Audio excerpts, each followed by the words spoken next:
Welcome to Faces with me, the Gabby Cabby, and Rachel Brown. 2 mics, 1 vision, linking up with artists and introducing them to Northern Exposure on SRB Radio. On tonight's show, I am joined by the greatest young band on the planet, a 4-piece outfit from Watford named the Spitfires.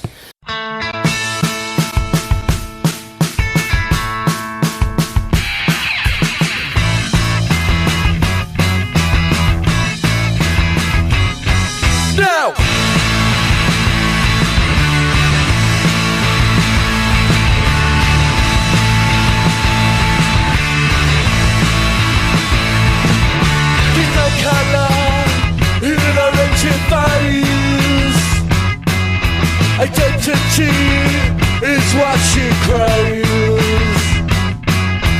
Never to breathe, not even a word to judge when I move my turn.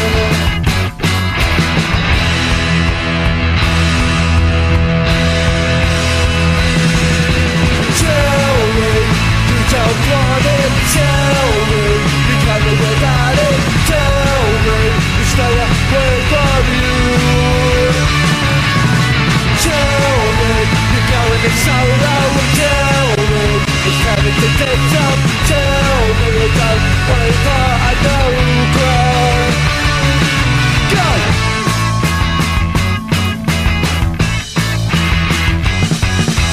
There's a difference between what is real to what you can't touch and how she feels. And nobody knows just what she believes. But I'm only so a witness is me.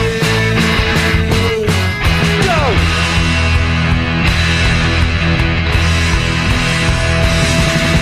Tell me that you can't stand it.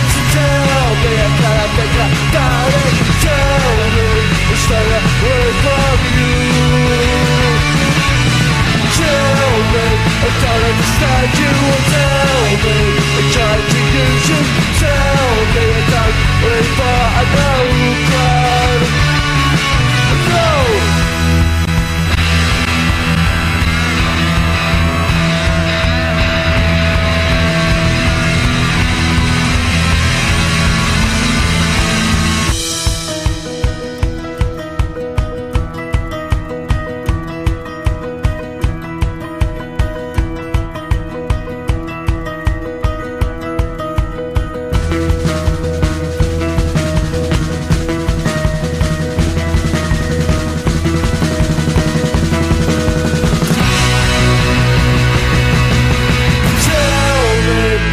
Don't want it to tell me you can't live without it. Tell me to stay away from you. Tell me you're going to solo. Tell me it's time to take some. Tell me don't wait for a no go. Billy Sullivan, how are you? I'm alright, Gabby. And welcome back to Birmingham, mate. Thank you. I've probably seen you 3 or 4 times now in the second biggest city. Yeah. I've got to say, the crowds are always shit in Birmingham. And you're about right. And your former manager, Stuart Deeble, did say, "Fuck it, Birmingham, we ain't coming back for 12 months." But we didn't. But from everybody that did turn out, can I thank you for coming back to Birmingham? Yeah, you finished on Spark to Start. Yeah. I always say, whether it be football, whether it be music, always finish on a good one, and fuck me, you blew everybody away, mate, with that. Thank you. How's things? Yeah, good, man. Yeah, really good. We've just nearly finished recording our second album. Yeah. Which hopefully should come out this year. And we just released a single, So Long, that come out about 2 weeks ago now. Yeah, it did. Nearly 3 weeks ago. Which went to number 1 in the vinyl chart. Yes, congratulations. Thank you. So yeah, it's going well, man. It's going well.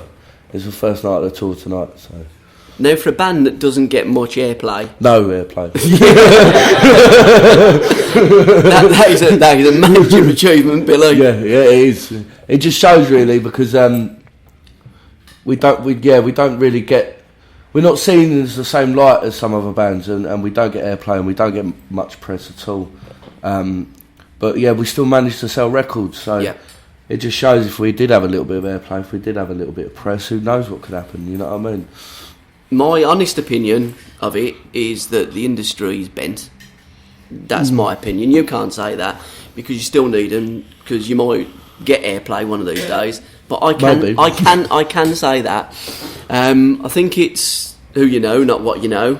Yeah. I don't think anything is done on merit, and I think that the powers that be at commercial radio or at the BBC are frightened to death of artists like you that write brilliant songs that connect with people, and you've got something to say. Yeah, maybe. I don't know. But the thing is, it's like most bands when it comes to when you release a record, you get like a plugger who will take the record to radio stations, and these pluggers would have already made contacts and things like that. So you pay them money and you trust that they'll do whatever. But what's different with us is like when it comes to marketing and a plugger, instead of having a budget, we have a whip round. So, because so that probably sums it up. Really, we haven't got enough money to pay these people to get on, and it's not really one of our main interests. We sell records with people spend their hard-earned money coming to gigs, and that's what's important at the end of the day. Is we don't write and record records to be played on the radio. We write and record records that we think are good, and hopefully other people do, and some people do. So, there you go. Now, the last time at the Red Lion when we talked, long time ago. Probably about 18 months ago. I was about 12. Get back to Andy Bennett. He always tells me he was 12 or 13 when he started. But I recited Tell Me. And you says, fucking hell, Gab, that's like Matthew verse 2, chapter 12. Yeah. But on your brilliant album, Response, you actually start with Disciple, so I think you took a little bit of my advice, didn't you? It's rather biblical. I'll tell you what, Gabby, I can't remember. I've got to be honest. Yeah, Tell Me's a really old song that I've had knocking about since I was about 14. So, It's not particularly one of my favourites or one that I think shows us off what we can do, or what I can do lyrically, but people still like it. So it's a fan's favourite. Yes, it is. Tried to drop it for a few we tried to drop it, but it found its way back into the set. Somehow, but people like it. You know what I mean? You can't deny that. And, I think people love it. Who am I to tell people what they should like? You know what I mean? Now your album. Everything I would say to people, if you could imagine that the Spitfires are a stick of rock, and where's this guy? I told you my shows are always different, Billy. And you split it in half, you would have quality written all through. Because I think the way that you're branded, I think that your logo with your two black stripes down it. Yeah. I think your album, the way that it opens up, you can take the sleeve out and you can read all the words. Everything that you do, even like your amps, like Orange, your drum kit, the whole lot is absolute quality. Well, we've just got good taste, Gavin. You have? Well, it's just thing is for us, it's like those are for me anyway. Those were the things that mattered to me when I was growing up and getting into music. I bought the records, I looked at the sleeves, I read the lyrics. So, I looked at photos of the band, how they dressed, the equipment they were using, everything. Even back to looking at the Beatles and looking at the Vox amps or Townsend and the big Fender Bassman stacks and stuff like that. It's all part of it really, and. You only make a debut album once, don't you? So you've got to make it, a big deal. And we didn't just want to release a debut album. We want to release something that was would stand up, and I think it really did. And it done well, and people really liked it. So nice one. Keep buying it. I tell you what, because we're going to get to where people can buy it shortly. Yeah. But when you're looking at debut albums, I recently done an interview with John Dawkins, who's manager of the Enemy. Yes. Sadly, Yeah, the I saw Enemy. that, Yeah. And I would liken that album of yours to We Live and Die in These Towns. I think that was one of the best. For me, that you've got the Jam, Dexys, and the Enemy. Your debut album is up there. It's in the same envelope, in my opinion. Well, thank you. And I'll tell you what I loved as well. You know, like the EP that you had with the Broken Telly? Yeah. Right? That didn't exist. No, it didn't. But that's what I'm saying. You remastered those songs and you put them on the album. Yeah. Well, we just started again. We've just re-recorded everything because we wanted it all to be one piece. And the newer recordings are also better than the older recordings. Yeah, they are. So we had to do it. So, No, but there you go. Yeah, we just wanted it. We wanted it to have a feel, and I like the fact that the debut album's got a flow to it. Yeah. And you know, every little bit was thought out. All the little samples, all the little instrumental bits, all that it was all thought out so it'd be an album, a piece. You know what I mean? And I think that works because I very rarely speak to anyone who says that they just like certain tracks. It's like they like the album as a whole. So yeah, it's good, man. And that's how I think an album should be. It shouldn't be a collection of singles. I think there should be a few dips and twists and turns that people ain't expecting. You can only judge people and artists on the songs, and your songs are absolutely brilliant. Where was it recorded? Was it at the Black Barn with Charles Royce? No, we done 95% of it. Yeah. In Gaffin Chelmsford, where we Okay. recorded the second album as well with Tom Pullen, who's about 5'4", but he's a genius. Not a genius, is a little mate. Yeah. He's not as little as Mike, who owns the studio, but yeah, and we done some keys at Blackburn, and Charles is a top lad, and he's one of our mates. So, but yeah, the second album was all done just at Chelmsford, though, as a collective. Yeah. How many songs are on it? 10. Good, great number. Yeah, 10 songs. Are they different to your first album? Yeah, definitely. Okay. But they're a progression, I think. Yeah. Definitely. They're far more like... Well, the first album, I think it was made... there's songs from the space of 5 years worth of writing. Yeah. Whereas this album was written all in 6 months. So it's a completely different way of looking at it. And it's... I think the first album shows from songs like Tell Me up until 4 a.m. shows me learning how to write and how to create a song or whatever.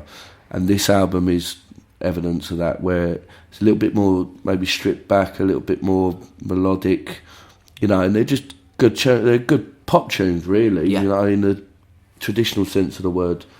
And I think people are going to really like it. Yeah, it's not shouty, but hopefully people stop calling us the Jam then, won't they? So.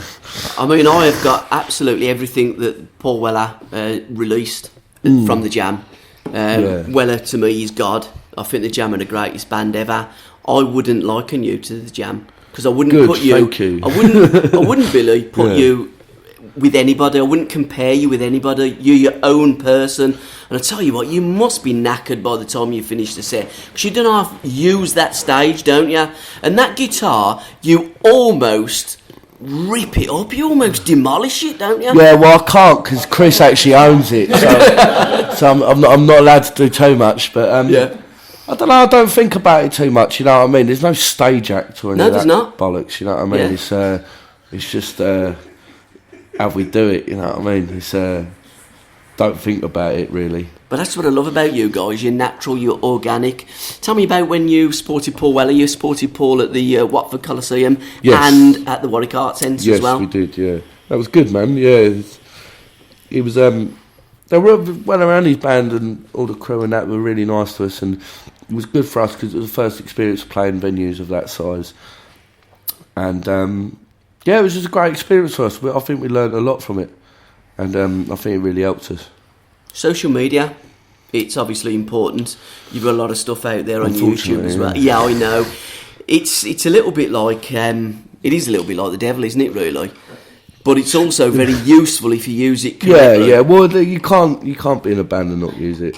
at this It was time. useful when the Arctic Monkeys used it. Yeah. When there was not that many people doing it. Yeah. And Yeah. now it's just Now everyone's doing it. You stuff. just can't separate anything. But you know, it's just the way of the world now. We don't concentrate on it too much because, well, at the end of the day, we're a live band. We play live and we write songs and we record.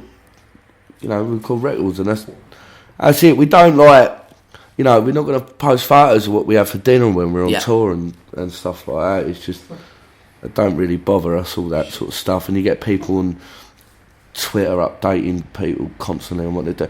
You know, it's like, you know, I've always think it's good when a band's got a little bit of mystery about them and you don't know their ins and outs and you don't know who their birds are or, you know, what pubs they drink in and stuff like that. You know what I mean?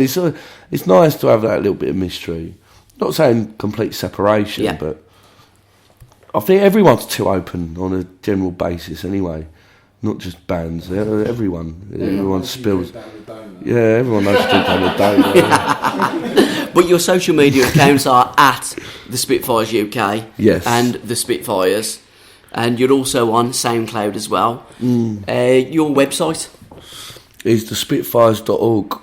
And you've got a new member as well, because last time I met you there was Matt Johnson on drums, there was Sam Long on bass, and now you've got a keyboard player as well. Yes, we've got a keyboard player, Chris. Who owns your guitar? Yeah. He's got 3 kids and he's 47. He looks a bit older than you. Yeah, he's just a little, just a tad. You know what I mean? He's Matt's dad, actually. Oh, that's handy, isn't it? Festivals. He his own back when he was my roadie.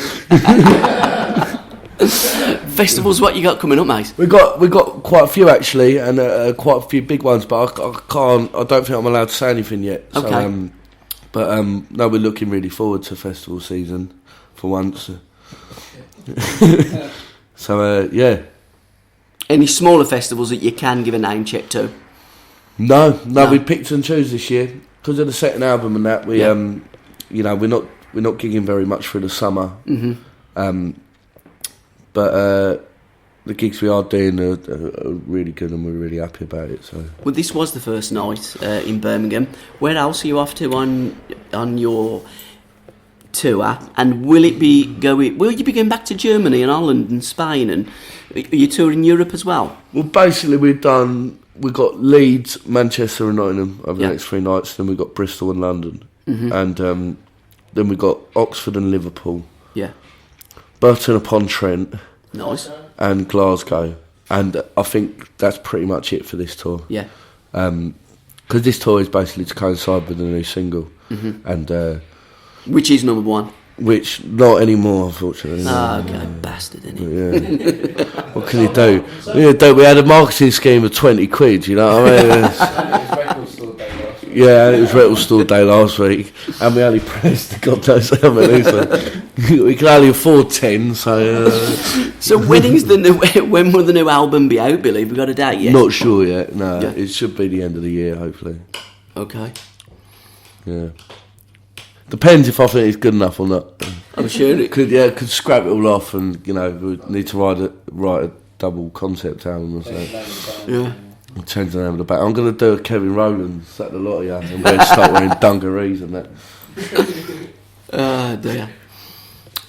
Can I thank you very much for your time, young man? Thank you. It's always a pleasure to link up with the greatest band on the planet. And hopefully when we see each other Such a smooth talker, Gabby. Well, I try my best, Billy, you know what I mean? We'll have a cuddle in a minute. God loves a chancer, don't he? Right, thank you, good night, and God bless.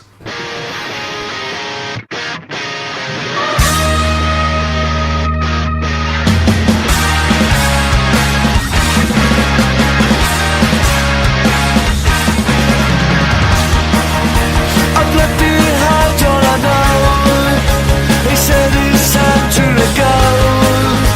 In order for me to grow,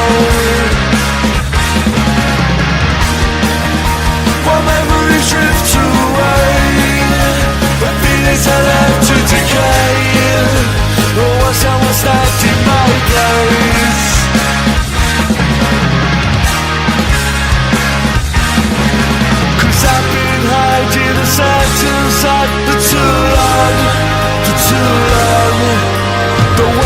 say haven't felt like mine for so long, for so long.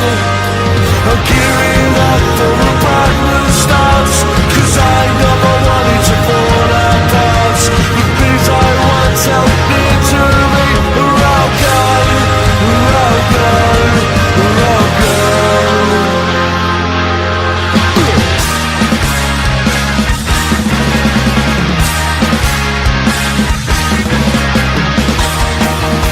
I'm not trying to be brave, just answers are all that I crave. If this myself I'm able to save, and I know you look at me the same way it used to be, before I left sight 'cause of greed.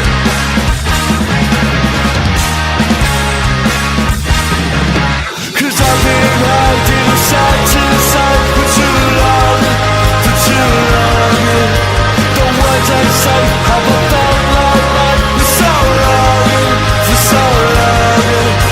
I'm gearing up for a brand new start, 'cause I never wanted to fall apart. The things I once held near to me are all gone, are all gone, are all gone.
To fall apart.